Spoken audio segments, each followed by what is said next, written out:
Fresh in just a minute. After coming off some lights out shooting against the Timberwolves Sunday, LA fell short offensively and defensively last night. Damian Lillard had 31.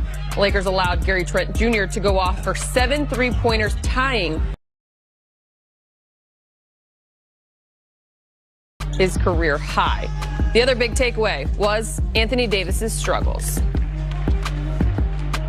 I just think we didn't do a good enough job making sure he was involved in the offense in the first half, and we just got to do a bit better job of that, but certainly a little bit better in the second half. Just one of those nights we were kind of stuck in mud a little bit, I don't know if because we played last night or whatever. But after we came out strong to start out of the gates, just had trouble sustaining that energy and intensity. We always got to do a better job of finding him, looking for him, and that's on us.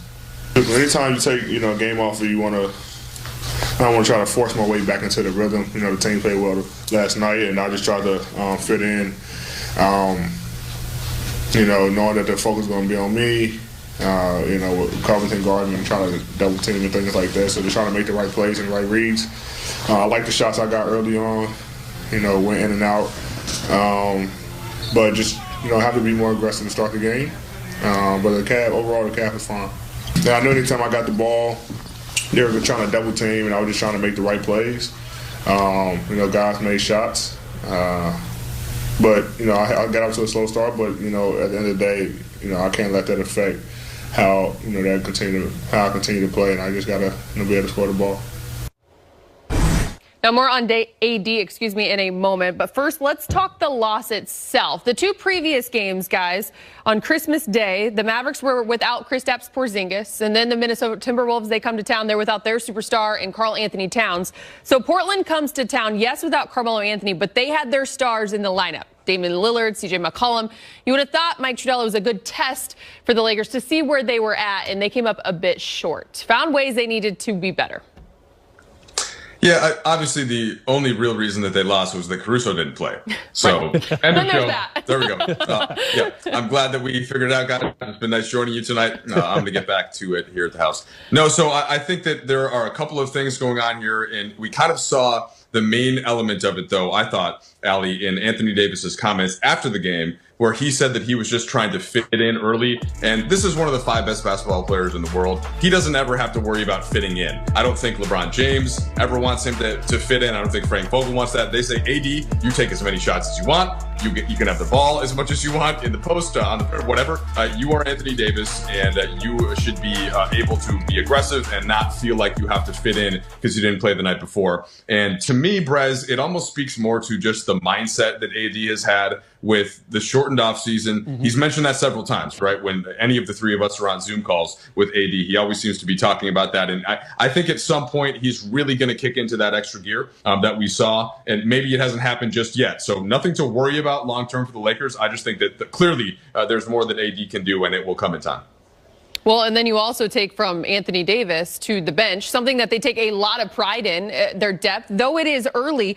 Guys, you look at that box score last night, all Laker bench players, plus minus, they were in the minus. When you have a bench and you take pride in the bench the way you do, you really want that to be balanced, Brez. Yeah, before that game, they were leading the league in bench scoring, almost 55 points a game. That is impressive. So, yeah, a step back for the team and for the second unit in particular. A couple things happened. I think Montrezl Harrell kind of got lost in the shuffle. The first 2 or 3 of the first games, he was a big part of the offense. Guys kind of look for him, flashing through the lane. But last night, he was kind of the master of, I got to create my own shot, whether it's on putbacks or just kind of trying to set a screen and hoping the guy finds me. I think he got lost in the shuffle. And Kyle Kuzma as well, coming off the bench, his hot streak ended. Was he 2 for 8 from three-point range, 2 for 9? It was not a good night for him shooting. And it had been. He was over 60% from behind the arc in the first few games. That kind of regressed to the mean a little bit last night. All right, let's go from the team now back to your main point, because it was what stuck out the most, Mike Trudell, with Anthony Davis. And after what you said, you look at his numbers, just 6 for 14 from the floor, 5 for 10 in the paint, scored a season low 13 points.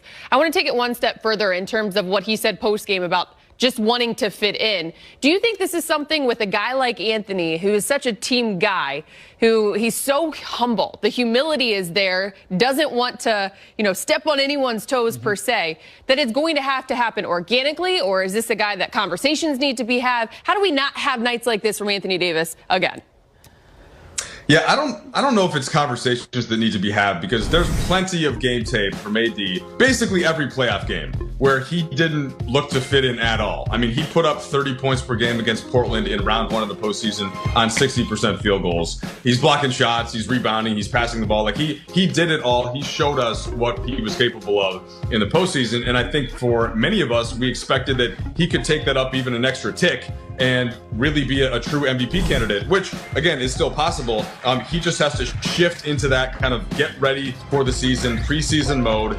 Again, he's only played 3 games. He only played in 2 preseason games. They've barely practiced. So I just think that AD is warming up. He's getting into his flow, and it will come. But to me, it's not a mental thing, because we just saw this the whole entire last season with LeBron James on his team, by the way. If there's ever a time where you can kind of just look to fit in, it could be when you have the best player in the world on your team. But AD knows that he didn't have to do that last season. Yeah, it was kind of interesting. AD was kind of like Montrezl Harrell, almost a forgotten part of the offense, especially in that first half. He took only 4 shots. So I like what he and Frank Vogel said afterwards. Frank Vogel said, yeah, I need to work on ways to get him in spots where he's more comfortable.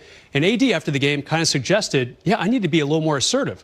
Like Mike said earlier, he didn't want to disrupt the flow. This team had averaged over 130 points in its previous 2 games, one of which was without AD. So maybe he regressed or deferred is a better word, a little bit too much to the flow that he had seen in the previous game. Best thing about the next game when it comes to Anthony Davis? After nights like this, he always usually has a pretty dominating bounce-back performance. So it's something to look forward to for sure. Tonight, the Lakers will be doing something they haven't done all season, spending the night in a hotel. Their first road trip of the young season tips off tomorrow night with the first of 2 against the Spurs. And then next Sunday and Tuesday, the Lakers face the Grizzlies, who will be without Ja Morant. LeBron on the challenges ahead being on the road. Well, it's going to be different. It's going to be very challenging just to hit the road. Which we haven't done much. I mean, obviously the Phoenix trip, but, it was a preseason game. You didn't want to put too much into it. But, now this is the kind of, it's the real deal where all the games count. So it's going to be very different, we believe. Going down to Texas and then headed to Tennessee. We'll see what, counties are, what's the rules and regulations in certain counties compared to ours. But more importantly, just trying to stay safe, stay healthy so we can be available for the games. Go out and play our game. Go out and play Laker basketball and see what goes from there. As we know, this pandemic has brought unpredictability. Alex Caruso didn't travel with the team due to COVID protocol. Lakers are deep, but this will have a big impact. Mike Trudell, how do you anticipate the team handle being on the road this long during a pandemic? Well, first of all, just thinking of LeBron, 29, 9, and 6 last night in year 18 on a back-to-back. It just keeps going with him. And I feel like it always deserves mention, even if we don't. And I'm sure Allie will get to that more for the rest of the show. But yeah, as he alluded to, it's just such a different world. And take out all of the COVID protocol and all that. How about just playing a team twice in a row in their gym, almost like a mini playoff series? I think that probably favors the road team, at least to an extent. With that said, there's no home court advantage. I mean, I've been at Staples Center for these home games, and it's not like the home team is going to get a big boost from their crowd, which is not there. And it's also with the travel, these guys are just in their hotel rooms getting rest. There's no getting out and going out around, gallivanting around the country or anything like that. Although, again, some guys play just fine like that. So it's just a unique thing. And I guess what I would want to have in those situations would be LeBron to get back to the person that we just saw speaking about it, because even though nobody has gone through all this, he's been through every other thing that you can go through as an NBA player, and he should be a good leader in that sense for this 4-game stretch. Yeah, as far as Caruso, I think guys like Wesley Matthews and Taylor Horton-Tucker, those are the guys who are going to have to step up on that second unit to kind of help, defray his loss. Caruso, obviously a tenacious defender for sure. And as far as the team, I mean, they're going to have to realize, look, we're not in L.A. anymore. L.A. is one of the most restrictive cities in the entire country as far as COVID protocol. You're going to be in Texas. Eventually, you're going to be in Florida. You're going to be in the upper Midwest eventually, Cleveland, Milwaukee, places that just don't have the tight restrictions that LA County does. So I think that the coaches, the players, the staffers, they're going to have to probably talk about it if they haven't already. Look, we're not in LA anymore.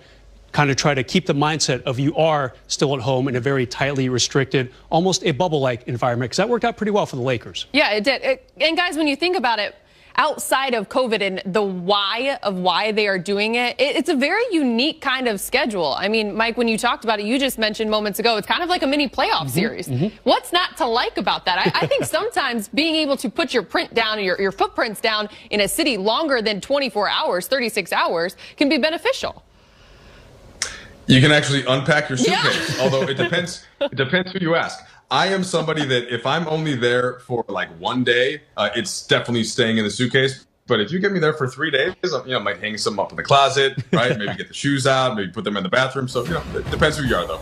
Yeah, Mike, Allie, this is almost like a baseball schedule. You're in a city for 3 or 4 days, just kind of waiting for these games to be played. So, yeah, it's going to be an adjustment. I think the NBA is smart. They're doing this a lot, not just with the Lakers, but other teams around the league. If, say, Milwaukee or Charlotte comes out west, you can guarantee they will play the Lakers and the Clippers within a day or two of each other. Trying to get, Sacramento and Golden State, same type of thing. If an East team comes out here, they're going to presumably hit those two teams one right after the other. And this is the Lakers example of that. 2 games in San Antonio, 2 games in Memphis. Why not? Smart move by the league. By the way, I would be unpacking every single time, but I am one of those that unpacks even less than 24 hours in a city. That is totally me. Get in, unpack everything, make myself at home just to pack it back up. I understand. Here we are. You need more time for pop culture stuff, right? Exactly. More on Access Sportsnet. Lakers dropped that game to the Blazers. Is there cause for concern? 7-time NBA champion Robert Horry gives us his take and what he loves.